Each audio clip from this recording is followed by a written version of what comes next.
What is up, everybody? I'm going to throw in a little disclaimer here for our normal listeners who may have missed last week's episode with Cloudy Space. We are in Volume 2 of March Mad Metalness. This entire month we are doing metal.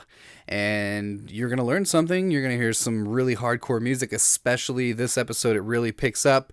We have our co-host, again, David Fitzgerald from the Destroyer of the Worlds. And yeah, that's it. Let's do this damn thing.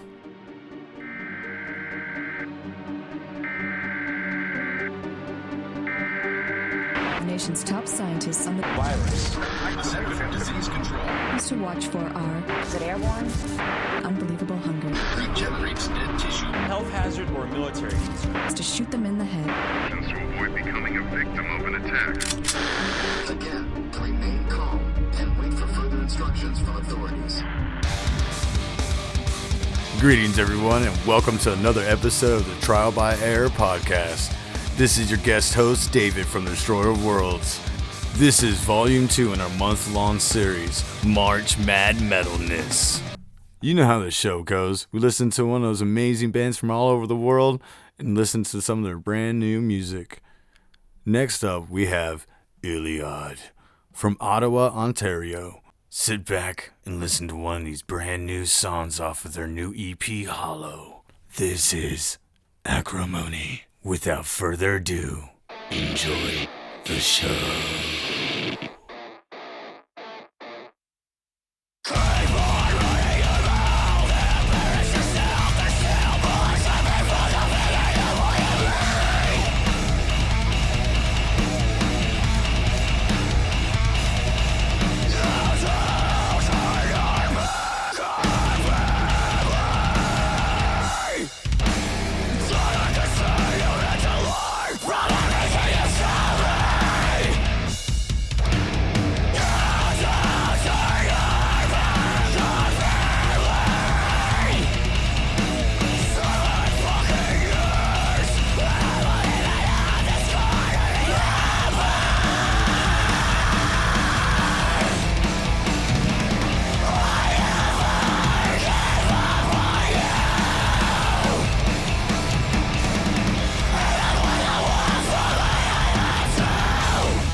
Cool. So we're talking to Iliad. Where you guys are from? Ontario? Ottawa, Ontario, yeah. Believe it.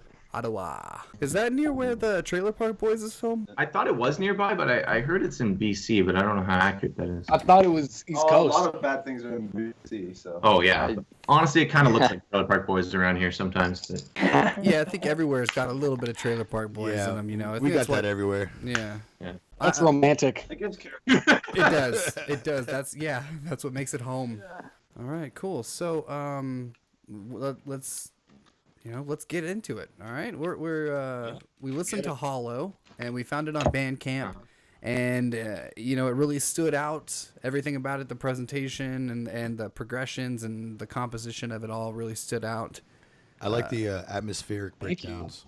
Awesome. Well, thanks a lot. It's very unique. Not many bands are doing that right now. Cool. Yeah, that's awesome to hear. I mean, someone like sweet. this besides us. Yeah, it does. I like they're like little interludes. Yeah, almost. It's almost very thallish. You guys trying to incorporate more thal into music genre? Not intentionally, but I guess the thal kind of comes out in everyone, you know. Yeah. We pretty much just argue like crazy until we get something that everyone kind of enjoys. Yeah, you all beat on the stone until Basically. Yeah, so you've got a front man, which that probably helps as far as vocal progression. Is he the single voice as far as lyric goes, or is this kind of a collaborative thing between the band lyric wise? Yeah, I'll take this. I kind of write the lyrics pretty much by myself. There's a little bit of input between the guys because we all like to try to make a collaborative effort with everything we do. But a lot of it just comes from personal stuff. So Yeah. So I don't know. Yeah, I kind of, as far as lyrics go, it's pretty much me. Yeah. It's mostly Matt writes everything and then brings it to the table, and we all go through like 20 sets and figure out, we'll rank them first to last and take what we like. Pretty much what happened for this album is there was, I think, 18 or 19 lyric sets, and I think we printed them all out and sorted them into a definitely a maybe and a hell no pile. And then kind of ripped Yeah, on. there's a lot of hell no. Yeah. So basically we're the editors and we just make them feel real bad and then get the good stuff out of them.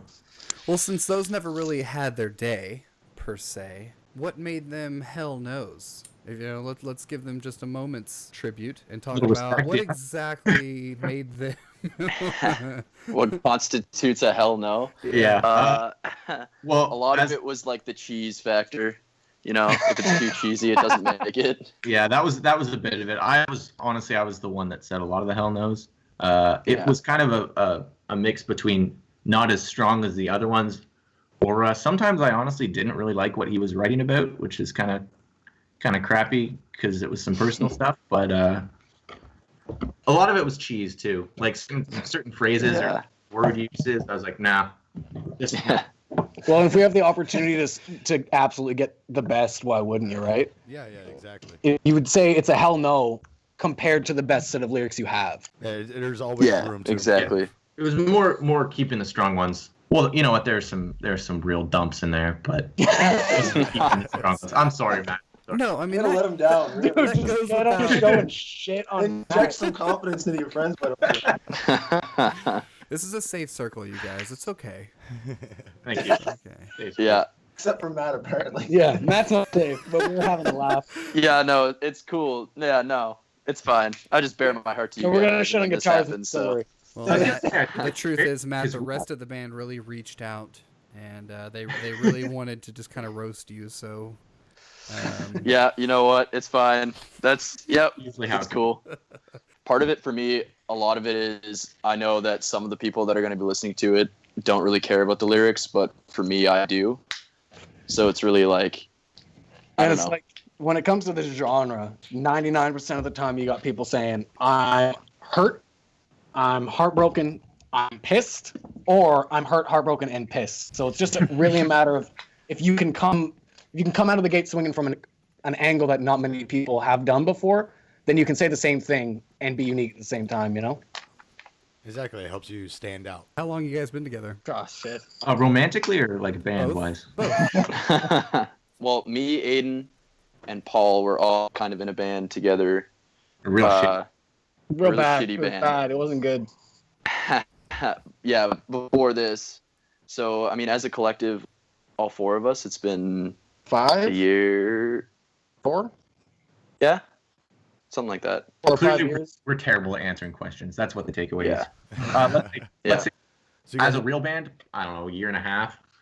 As Fuck, a it took a year writing this. yeah, but 2 we years then? did a lot of prep. so you guys did a lot of So like, let's say 5 recording. years, but really as Iliad too. We all went to the same high school though.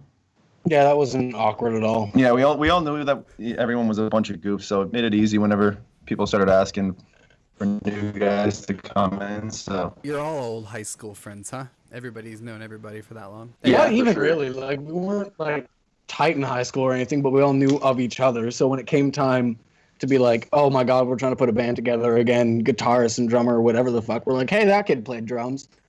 We're all from a small town, so it doesn't really, there's not much to grab from, you know? Oh, okay. Well, that makes things. We had to make- easier. Yeah, we're in the same situation. It was kind of that way. It's like if you knew that person had a skill and you knew they had a little credentials, they weren't crazy or whatever, you would that's inevitably who you would hook up with, Yeah. you know. Yeah.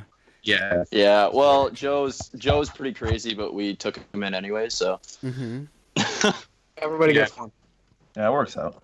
Yeah. Good. Keep Joe in check and keep Matt in check. And Great cat. It's harder Yeah, than there we go. I don't even know what's going on half the time. Who's next? I think I'm next to be roasted, right? yeah, let's Yeah. do this. Okay. Good. Paul is a four-eyed. Jesus, man. Oh, Nice. my That's God. it. That's the best. That's the. Is That's that all it. you That's all I got. Four-eyed nerd. He's been Thanks, holding guys. that in. He's too. Aggression. I don't know. Paul's too great. Paul's too great to make fun of. So. Aw. Yeah, that's what makes him an easy target. Well, He's a, Paul's the he's a Aiden, on the passive- other hand. He's Paul's such a We throw passive a bunch of puzzles. pushover. Whoa, whoa, Yeah. Whoa. There we go. Anytime Paul tries to book a gig, they're like, "We don't like your band." He's like, "Okay," and just walks away. There's no integrity. Me Oh. either, man. Let's take a quick break and listen to another one of their songs off their new EP, Hollow. This is Terror.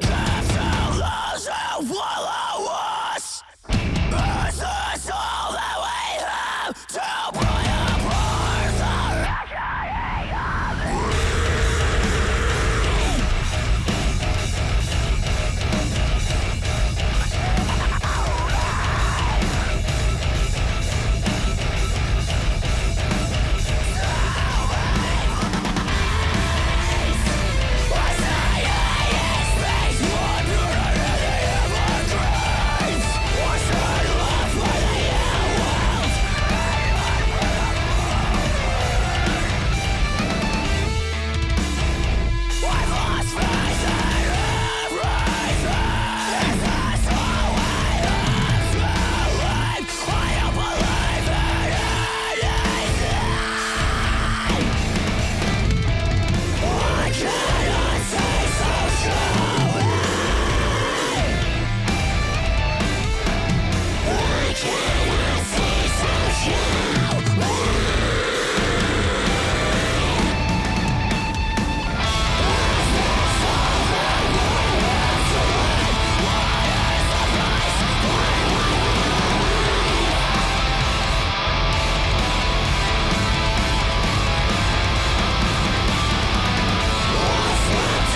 So are you guys pretty local, or have you had the chance to tour?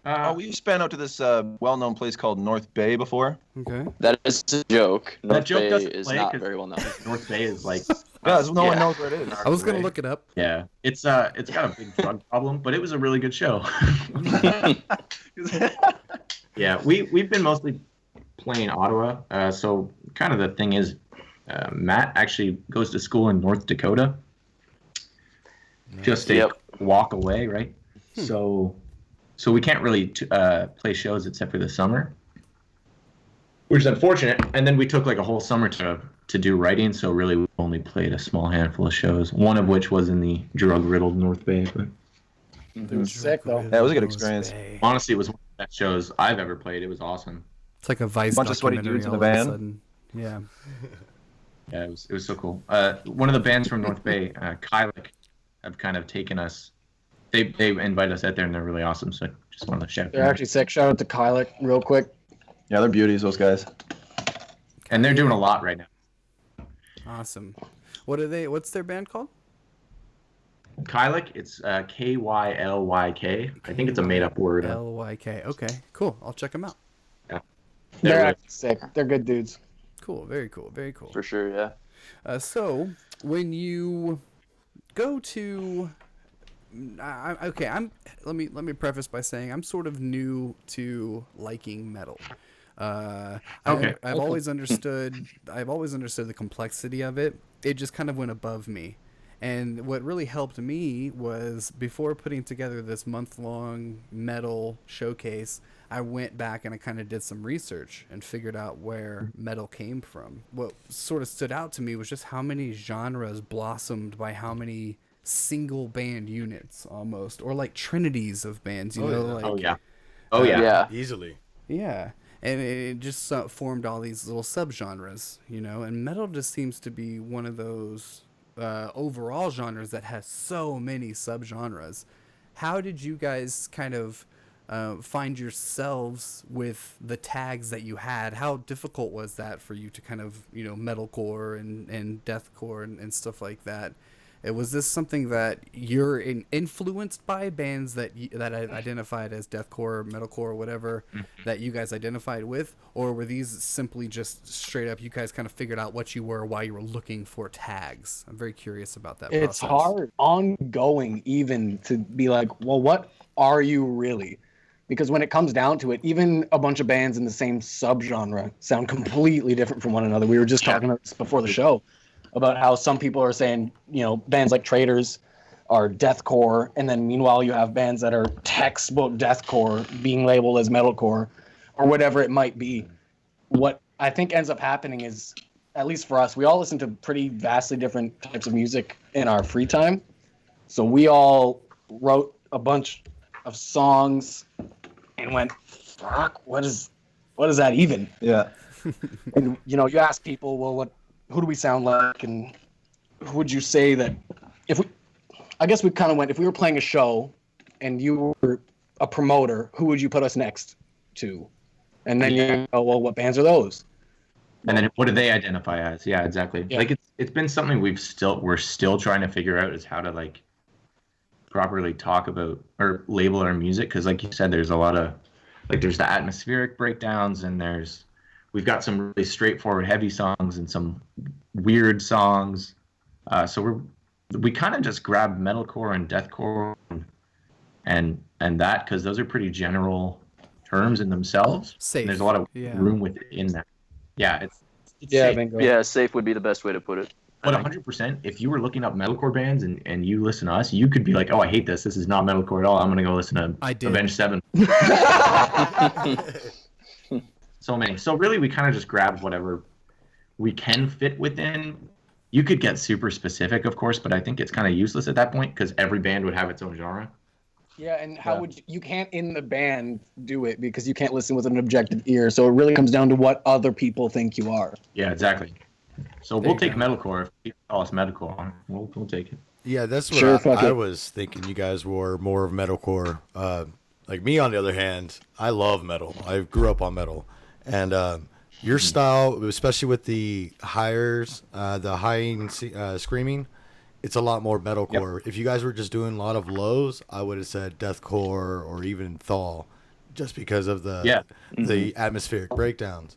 But it's because of the howl you're singing, really what's going to dictate you guys into putting in some more metalcore sounding. So it's like, thanks for that, Matt. it's like metalcore / deathcore. And that's really interesting to hear, right? Because like Aiden was saying, we don't have that outside perspective. Yeah. So personally, I would never think that the vocals are what would set it apart. But I guess that makes sense, right? Yeah, like to me, like do you guys know who 6 Feet Under is? Yep. Okay, like you're like Chris Barnes, the way he sings death metal, but the guitars for 6 Feet Under is not death metal at all. It's very old school, like hair metal, you know. And the only reason they are death metal is because of Chris Barnes, the way he sings on it. Yeah, because they've got those Cannibal Corpse. Yeah, like vocals have a big deal on what you guys are actually going to be placed in. So when you're looking at newer styles and broadening out, you always want to kind of keep that in mind too, where it limits you, but it doesn't. Like, you can make some new kind of music that really goes out there, and then with those vocals, it would be like a new like era of like fusion. Yeah, like a fusion of a different kind of metalcore. Like, you're leading it, you be separating yourself from the rest of the game. That's why. That's it's really that's a really like interesting thing to talk about, really, because we didn't think about. I didn't think about the way my vocals were going to affect how we were perceived at all. That's just kind of how I do things, I guess. Yeah, we just pretty much like anything that sounds good to us. We weren't really worried about the classification so much as did we like it? You know what I mean? Yeah, exactly. Yeah, exactly. Like, of course, above all, it's just what it sounds like, and as long as it sounds good, that's your main focus. I mean, I'm sure there's a bunch of bands that go out and they're like, we're going to write a deathcore song, or we're going to write a beatdown song. Yeah. And that's fine. They can do it that way. And it's fine that we do our stuff in the opposite way, which is we literally just churn through riffs until we line something up and we go, oh, I guess this is good. Hey, you guys enough. You guys have a really good, unique writing style. Like, it's not very repetitive. It is everything about it I really liked. It's like the new wave of like metalcore and deathcore. It's what music's kind of broadened out to be these days, especially the past like 5 years. We'll be right back with more Iliad. Let's listen to one of their new songs off of their new EP, Hollows. This is Regress.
Saying that, like, you guys with the world, with somebody like the music industry being dead, the record label, every band has to work for themselves and produce themselves and distribute themselves. In that growing field of musicians everywhere, what are you guys doing that's going to really separate yourselves from the rest of the crowd? Like, is this something you want to keep doing in the next 10 years? Or is this something you guys are just having fun with? Well, I think obviously the dream for every band, right, is you would want to get on the road and just kind of tour until you die. Yeah. But it's harder to do that nowadays, like you're saying, with the just saturation. Exactly. So honestly, I think we'd all love to do this full time, but it's hard to make that viable. So that's something we got to figure out in the future, right?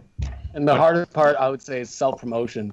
Yeah. Getting your name out there from nothing without anybody to piggyback on. Like, that's, in my opinion, that's the biggest issue that bands come across with the record label not being there for them anymore. Yep. Is that, it's great. Like, oh, the paycheck, whatever. Oh, the music videos, whatever. It's the fact that you have nobody to put your name up there with the big guys and say, you know what, go on this tour or whatever. You're going to book your own tour and headline a bunch of clubs nobody's heard of with a bunch of bands that are local. Yeah. It's tougher to get heard of that way.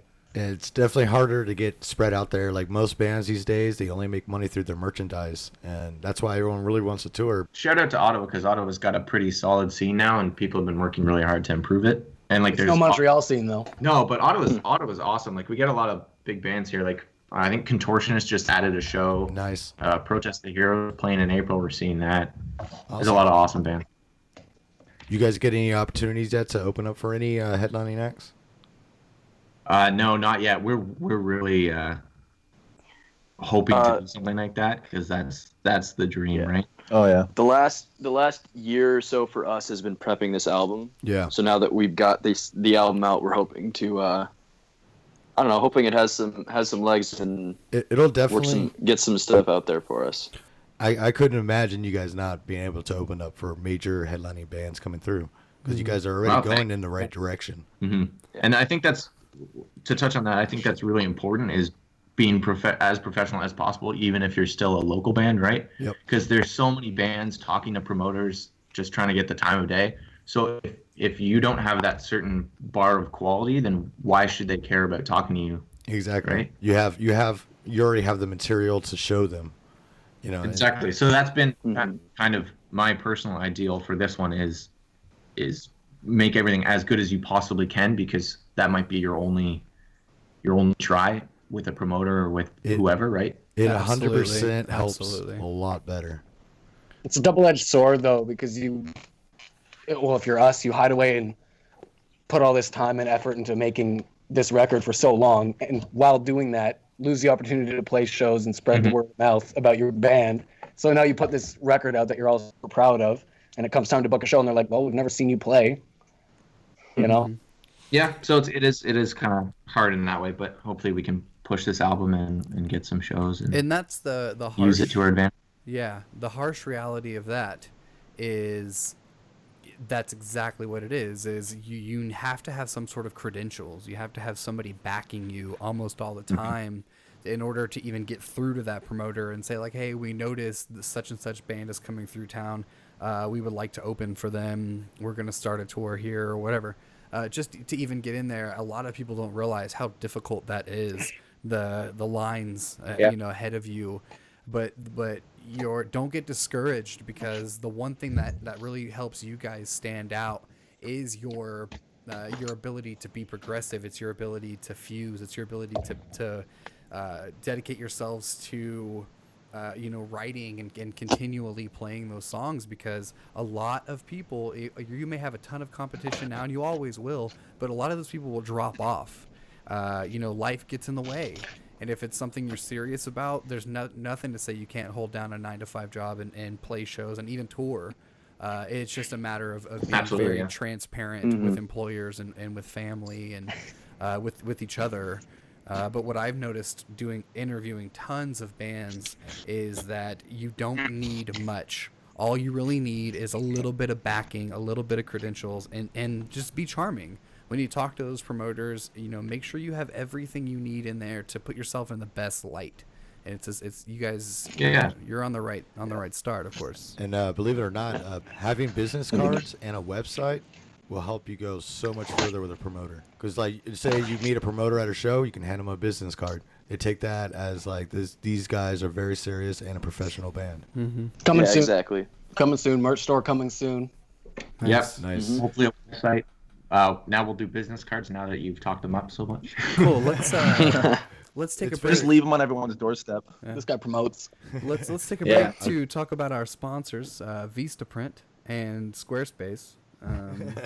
See, I've promoted personally. I've promoted a lot of shows before in the past, and there's been bands that handed me business cards, and for some reason I would still have them. It would be in my car, and I'd always see this band name, on this thing. So I ended up always booking them. It's just stuff like that. Like it's those little things that where you can put your name somewhere where it's visible, or you put it in the right view.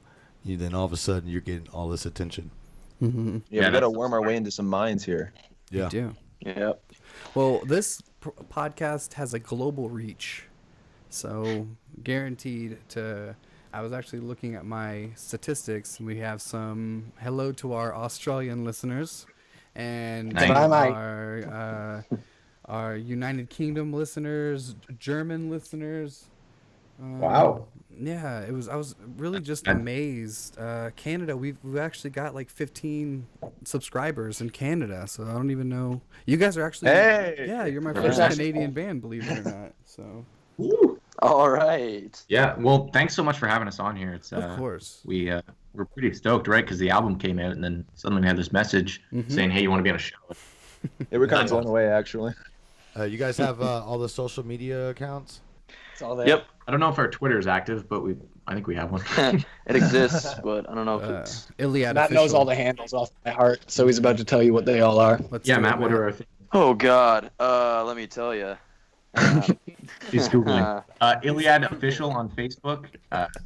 Iliad Official on Facebook. Iliad Band on Instagram. What else we got, guys? We got, Iliad on YouTube. We got Iliad on Spotify. We're all over the place. Is it on Amazon Music and Apple Music as well? We're on Apple Music. We're on Amazon Music. We're on iTunes. Damn, we're everywhere, baby. But any chance you guys have a Bandcamp? Actually, we're on that's- Bandcamp. We do. Believe it or not, Nice. that's We've where also been pirated by separate sites, so. That's true. Pirate Catch us on Central some for weird, free sketchy blogs too. Sweet. Some sketchy blog. Yeah, someone's wrong with music. Now you're on a podcast. We're gonna be honest. The greatest thing about releasing this album was we found out that it has been pirated twice. So that's cool. Nice. It's one by a website called Take Metal, so they just take metal from people. Dicks. Now we just shouted out a pirate. Good job. Yeah. Yep. Sue Napster.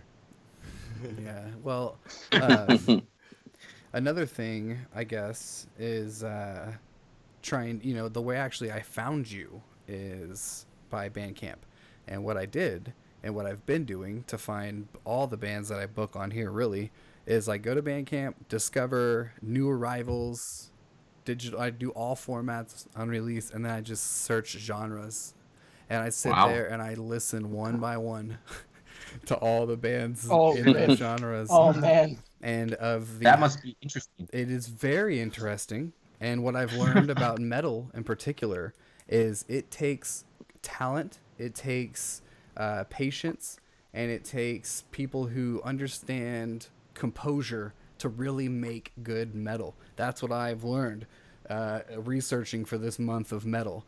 And you guys, of the hundreds of bands that my girlfriend and I listen to, and David, there's 5 bands that I picked, so you are one of them. Wow. And whatever that means, you so stood out. Well, you are. That is an honor for us. So Now, thank you very much. Where do we sit on the 5 bands that you chose from? Yeah. Oh God. Don't do that. You're actually Don't do that. I had an interview at 12:30 this afternoon with a band called Cloudy Space. They were from Switzerland, and they are ambient instrumental metal, and they're going to be my next episode number 36, and you guys are number 37. Woo. Mm-hmm. All right. And then after you guys, I'm releasing the interview I did at 2 o'clock this afternoon with Squidhead from Belgium. That's a way better band name than ours. Wow. That is the greatest band name. Squidhead. Holy hell. If they were on any bill, I'd go see it. Yeah, their album I'd have cover, to check out. it's amazing. It's incredible. Is it a Squidhead? What do they sound like? Yeah, they're death metal. Started out as a solo project, and then it slowly started to form into a band. And they're one of those bands that they actually have been working on this album almost 3.5 years. And the reason they haven't played a single show is because they've been building up a visual performance, and they also they have costumes, and they don't want to reveal themselves. They're like a mask cult is their their whole thing. So that is amazing. Yeah, go check I'm them about out. that. I'm really about that. Wow, that's cool. Yeah. Like Ghost or something. Mm-hmm. Yeah, bands that put out those kind of gimmicks, they get a lot more publicity than bands that don't. Yeah, it's a smart move if you can stick to it. Yeah, it's hard to stick Yeah, to man. it. So if you guys want to get to know who they are, of course, you can always go to Bandcamp and download their album. And what's that? Sorry, I just looked up and they've got they must have done a performance or something, but holy hell, their stage getup looks so cool. Mm-hmm. It's like Ghost almost, but like creepier. Ghost up. It's awesome. It's like some Cthulhu shit. It's so cool. Of course, it's some Cthulhu shit. Yeah, that's so awesome. That's actually so dope. They're like Guar meets Star Wars. Yeah, that's so cool. Shout out to them. That's so cool. Sounds like some cool dudes. Cool. Well, is there anything that you guys want to hype? The floor is yours. Yeah, like Chasnik said, we just released our album Hollow on the 27th, so you can check that out pretty much anywhere music lives. Really appreciate it if you check it out, and we really appreciate being on the show. To anyone listening to this in other parts of the world, at some point we are coming for you. At some point we will make it there. Yeah, we're doing it. That's the goal. We wish you guys the best of luck on your journey. Thank you. Thanks so much, man. Guys. It was great. Great talking to you guys. Let's listen to one last track from Iliad. This is Lightless.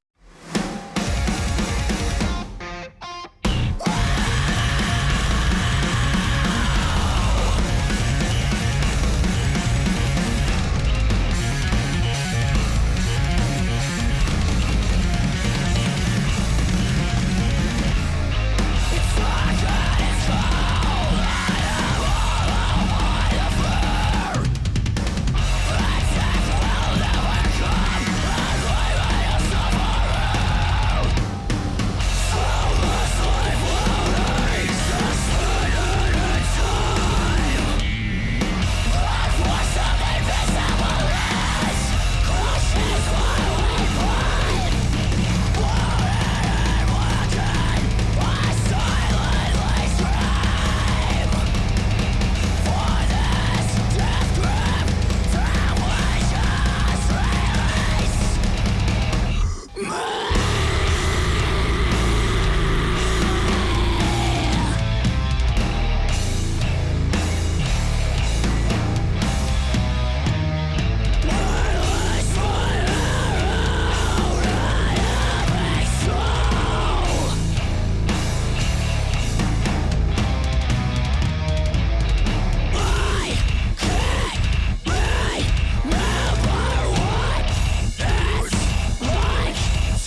Facts forged from metal. Facts forged from metal. It is time for today's Fact Forged from Metal.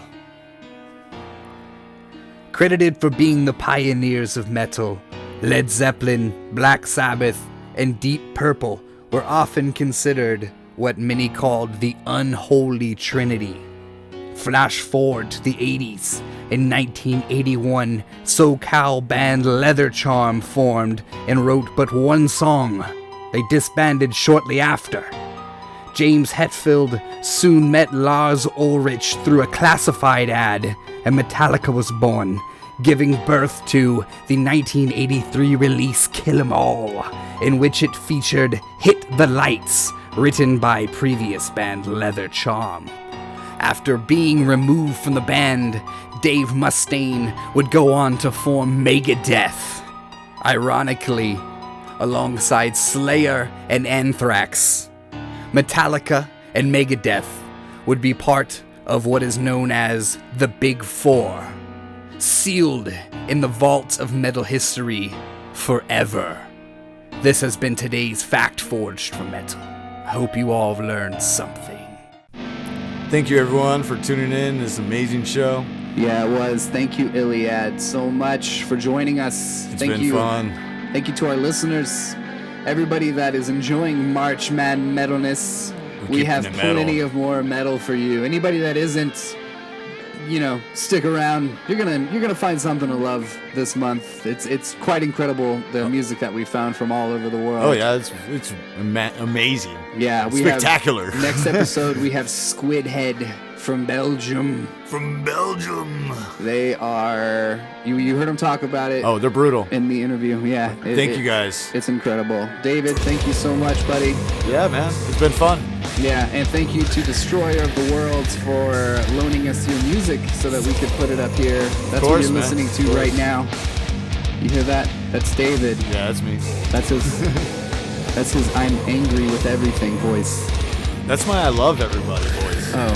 This is my I hate everybody voice. Yeah, it could easily be confused. Yeah. Thank you guys for tuning in. Take care of one another, everybody, and follow the golden rule. That's Chaz trying to sound like me.